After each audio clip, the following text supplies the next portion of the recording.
Praise the Lord. I greet you all in the precious name of our Lord and Savior Jesus Christ. Title of today's message is, What is our duty? Psalm 68 verse 3 onwards we read, But let the godly rejoice. Let them be glad in God's presence. Let them be filled with joy. Whoever has repented for their sins and accepted Jesus Christ as the Lord and Savior of their life and are living a life pleasing to Him, all such people are known as righteous. The counsel of the Lord to such loving children of His is that, rejoice. God created everything and found that it was good, and He gave the Garden of Eden to Adam and Eve to tend it and keep it, and to enjoy fruits of all the trees except one. But Adam and Eve lost their eligibility to enjoy God's creation because of their disobedience. How is your status today? Do you feel lost? It's never too late to confess your sins and turn to God. He is waiting to embrace you as far as your heart is right with Him. Our verse says, Let the godly rejoice and them be glad in the presence of God. In what should we rejoice? Initially, when we accept Jesus as our Lord and Savior, we go all high in our spirits and do what He expects us to do and are very mindful of Him. But as the time passes by, our love fades away and we slip into our worldly care. God is expecting us to get back in our relationship with Him. He wants to see the initial love that we had for Him. Sing praises to God and to His name. Sing loud praises to Him who rides the clouds. His name is the Lord. Rejoice in His presence. Many of us like to listen to Christian songs, but rarely do we sing them. What is stopping you today from praising our loving God, our Redeemer, our Savior? Let us remain under the shadow of His mighty wings and rejoice and sing unto our King of Kings. God's word says that we need to prepare the way of the Lord. We may seem to be prepared, but our family might not have accepted the truth. In such a scenario, we need to be a living example of a follower of Christ and lead our loved ones to Him. We need to have a burden in our soul for the lost and earnestly pray for their salvation. As righteous people of God, this is one of our great responsibility. The world may not be able to understand what this rejoicing means, but those of us whom God has called us as His own, when we learn to rejoice in Him, irrespective of our circumstances, then our God Almighty is pleased with us and will answer our prayer. Our God is very near to us, but others think He is far away and they can live as per their wish and even end up hurting others. But verse 5 says, Father to the fatherless, defender of widows. This is God, whose dwelling is holy. God places the lonely in families. He sets the prisoners free and gives them joy. When our loving God does so much for us, then how should we be living in His sight? We should rejoice in His presence and sing praise unto His name, and share the gospel with others, and prepare them for the kingdom of God. Further we read in verse 6, But He makes the rebellious live in a sun-scorched land. Our God is great, whose greatness our minds cannot fathom. He cannot be contained in a picture or in a statue. Heaven is His throne and earth His footstool. O God, when you led your people out from Egypt, when you marched through the dry wasteland, the earth trembled, and the heavens poured down rain before you, the God of Sinai, before God, the God of Israel. When such an awesome, powerful God is with us, His presence will bring fear amidst our enemies. You sent abundant rain, O God, to refresh the weary land. There are some who cannot make up their mind and take any concrete decisions in their life. They are similar to the tall grass that doesn't stand still and keeps moving in the wind.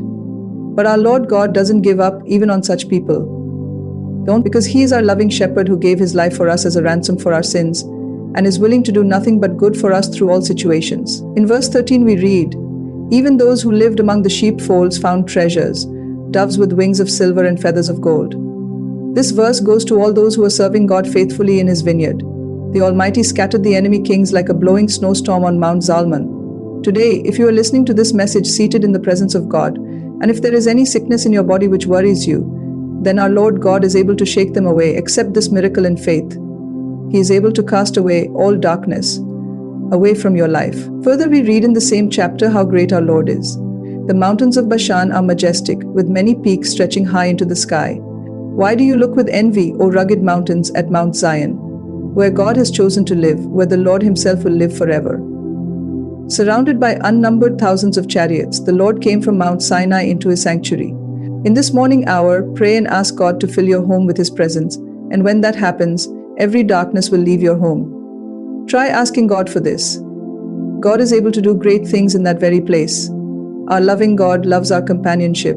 He wants to dwell among us. In the time where people are longing for the presence of wrong people, which leads to nothing but disappointment, we have this wonderful invitation from our Father in heaven. Let us seek Him with all our heart, mind, and strength, and as He has promised, He will be found by us. When Jesus died and before His resurrection, He went down to Hades, and even there He did not stop but shared the good news. Can we imagine the love of God for us? He comes as our hope even in a hopeless situation. Our God is an awesome God. Jesus has defeated death and has in store many good things for those who believe in Him. Jesus says, "Ask and you shall receive." The wonderful gifts of the Holy Spirit is available to all those who ask for. When God the Holy Spirit comes into our life is transformed. We cannot do it by ourselves. It is the work of this wonderful Spirit of God. Without God the Holy Spirit, we cannot walk the Christian walk. God expects us to rejoice in Him at all times, but we fail to do so when we are surrounded by challenges. Sometimes we even come to a point of questioning if God does exist. Nothing in our life happens without His will.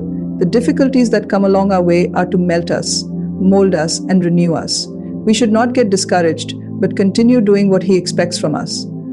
Few weeks back, I had been to a place where I was very disturbed. I couldn't even share it with anyone, and I was worried, how am I going to spend the whole day? At that point, I googled 1000 praises and started reciting them one by one.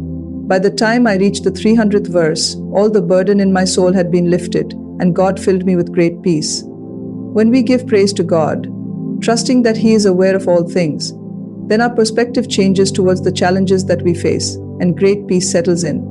Are you righteous in the eyes of God?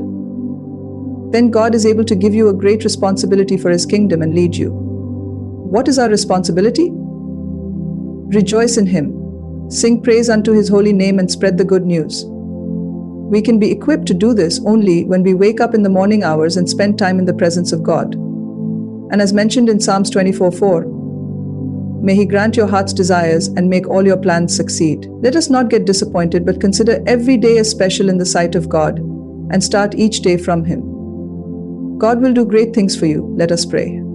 Dear Father in heaven, today we have meditated upon the Psalms 68, dear Lord, and learnt many things. Break the bondages of our heart and make us obedient to your holy word. Encourage your children and bless them, whose only hope is you.